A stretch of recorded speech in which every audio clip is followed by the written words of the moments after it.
What's the scariest thing about a theme park? Is it the rides? Is it the high prices?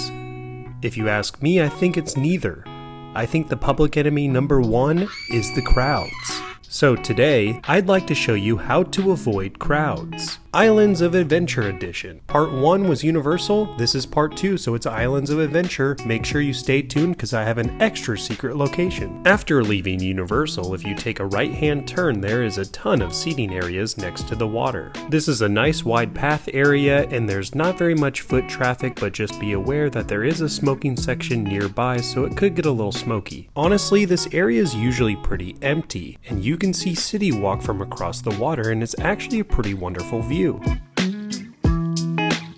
And yes, this is the smoking section, but there are a couple of benches underneath these beautiful palm trees, and on a non-busy day, this can be a perfect place to sit and relax. Introducing the star of the show, Islands of Adventure. Let's head on in and tell you about some places that you can sit and relax on a beautiful sunny day. First of all, I just want to say that if you've ever been to Islands of Adventure, the port of entry, aka the entrance to the park, is one of the most beautiful theme park entrances in all of Orlando, possibly the world. Unfortunately, finding a nice seating area here can be a little difficult, but I did find one place that's usually pretty empty. Now, the port of entry is a very easy area to walk by and rush through and go to all the attractions and rides, but I do encourage you to stop by and take a deep breath, enjoy the nice ambiance of this gorgeous fountain, and try not to get wet. Unless it's a hot day, then, get wet all you want. But anyways, over here on the right hand side, we have a nice large seating area with umbrellas to keep shady in the hot Florida sun, and nobody seems to notice this area, so it stays fairly empty.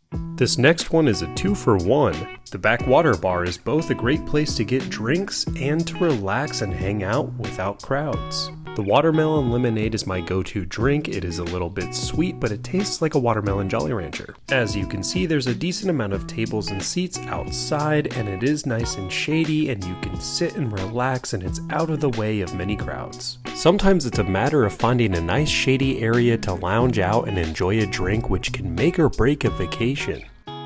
A good rule of thumb for finding a nice place to sit and relax at Islands of Adventure is definitely look for areas close to the water. Almost all of the huge seating areas are next to the water at Islands of Adventure. A fun fact about this seating area is that it was once home to a now defunct water taxi that used to ferry guests throughout Islands of Adventure. You can actually see the old boat dock right here. I've always loved theme park history.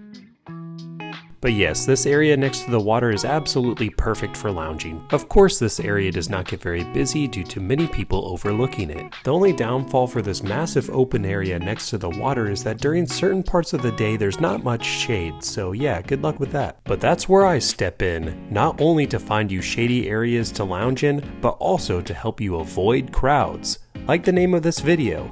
For instance, at Seuss Landing, if you just take a left, instead of going through the main archway, you can avoid massive crowds. This restaurant, Green Eggs and Ham, is never open, but it was actually open the day that I was filming, so I was very impressed. But yes, just keep left of the restaurant, and this is a little secret path. I call it secret, but it's honestly not so secret. But there's also plenty of tables with umbrellas, so this is a great option for a lounge area on a nice, hot, crowded day. The now 100% defunct area, the Lost Continent of Islands of Adventure, has so many wonderful lounge areas that are very hidden and off the beaten path. Once you enter the Lost Continent, take a left next to the restaurant, and there is a hidden area that leads to a smoking section, which honestly I don't think any of the even smokers know about. This area is basically behind the Mythios restaurant. Is it Mythios? Mythios? Mythios? I have no idea, but it's behind the restaurant, and it's a very secluded area, very quiet, away from crowds, plenty of shade. It is a wonderful go-to spot.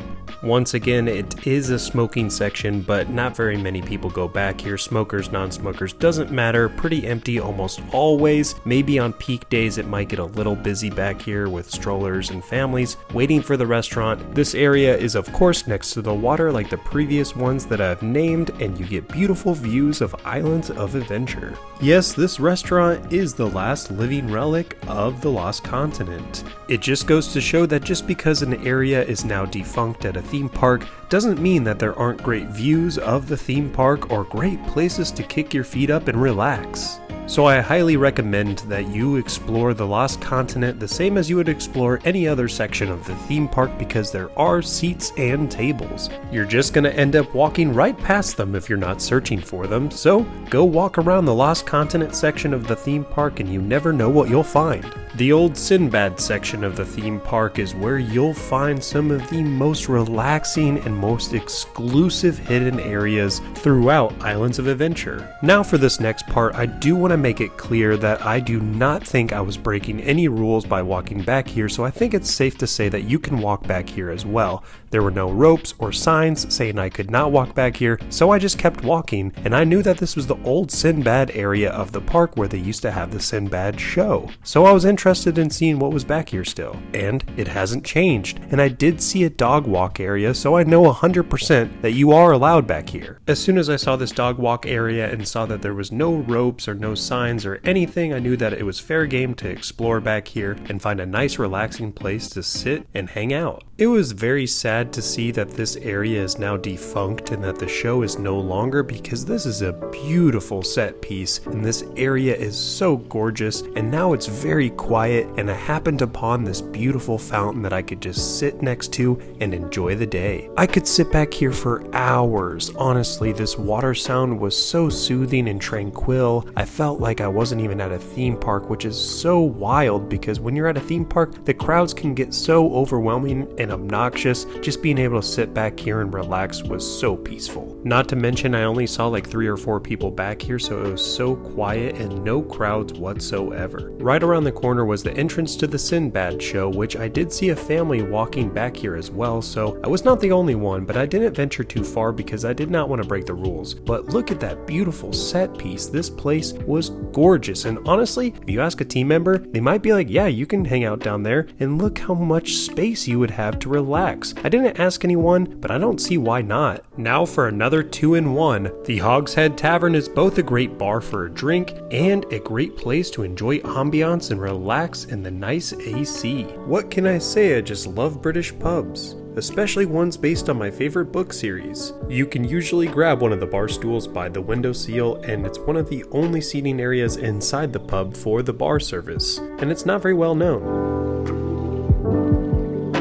Welcome to Jurassic Park. Now I can do an entire video about all the shady and nice cool areas in Jurassic Park that you can cool off on a hot day, but one of my favorite lounge areas, and honestly one of the only actual lounge areas in Jurassic Park, is by the splash zone, which if you don't want to get wet, I hear ya, but you don't have to get wet.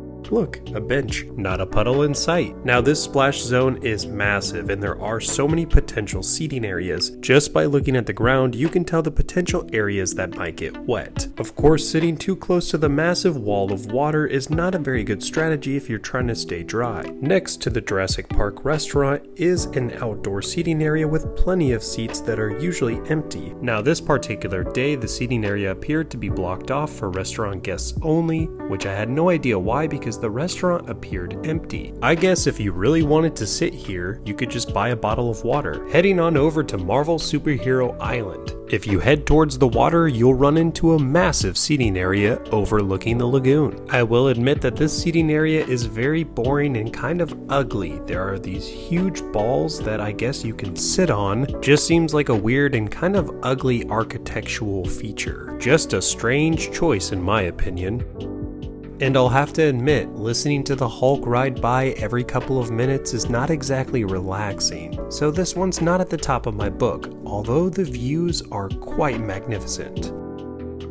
Well, as always, thank you so much for watching today's video. I plan on making a similar video about Epcot and some of the Disney parks. Let me know in the comments what you would like to see next. If you like this video, please give this video a thumbs up. I could really use the support. If you haven't already, please subscribe down below. This also helps my channel grow and I can continue to make videos such as this one. Thank you so much for watching. Have a wonderful day. Peace.